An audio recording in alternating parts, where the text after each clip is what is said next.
Hey gang, Cruz Possum here, and this is going to be our series, Tales from the Ice Hole. That's me.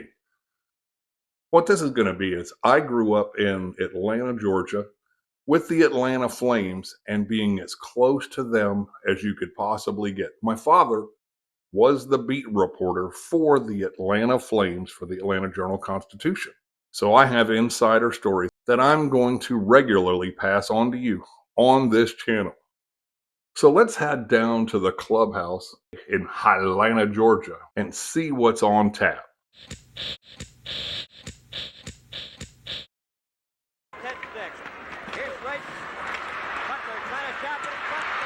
In early winter of 1979, the Flames had taken a beating from the Rangers at the Omni in Atlanta, and 2 nights later, they were to host the Flyers.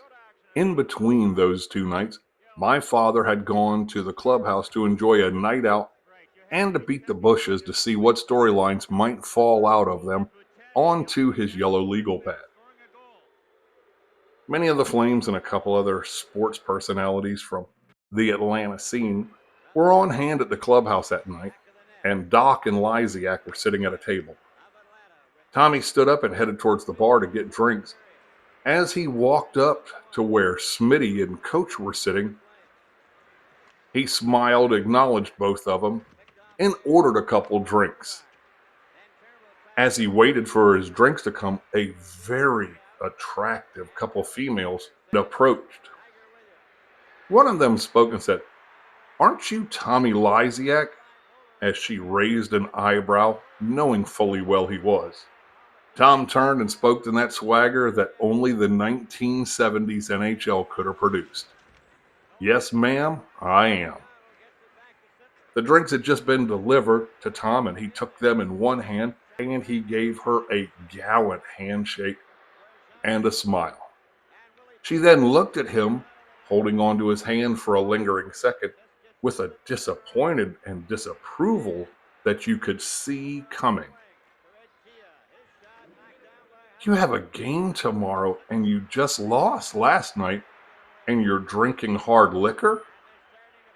Tommy, knowing the type he was speaking with, reached into Al Smith's shirt pocket and pulled out a dark wrapper cigar. With Smitty's smiling nod of approval, slowly set the drinks back on the bar, smirked, turned as he normally would at center ice, making a move around somebody at the blue line, and gave that big Lysiak smile, his long hair ruffling underneath the ceiling fans as he lit the cigar with the vim and vigor of an aficionado.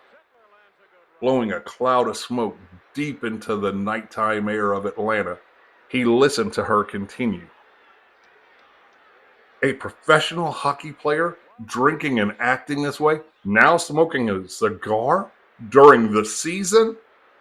Lysiak, smiling, knowing fully well he now had the top shelf open in the net, paused briefly, then with a wink he spoke coyly.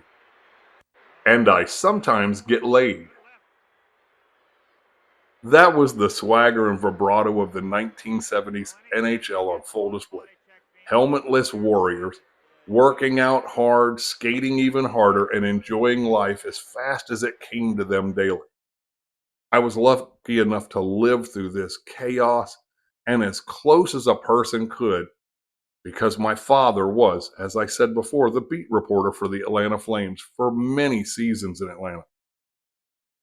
Like this channel, follow along, and I'm going to share stories with you as often as I can about the Braves, the Falcons, the Hawks, and of course, our beloved Atlanta Flames.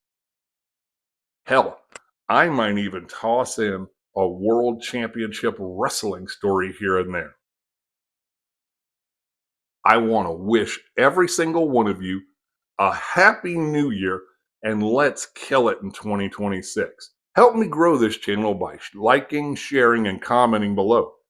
Do you have an Atlanta sports story that you want to share? Let me know. I might even do a voiceover of it. I'm going to finish this one off the way I finish them all off, with a cigar and a late, late, late.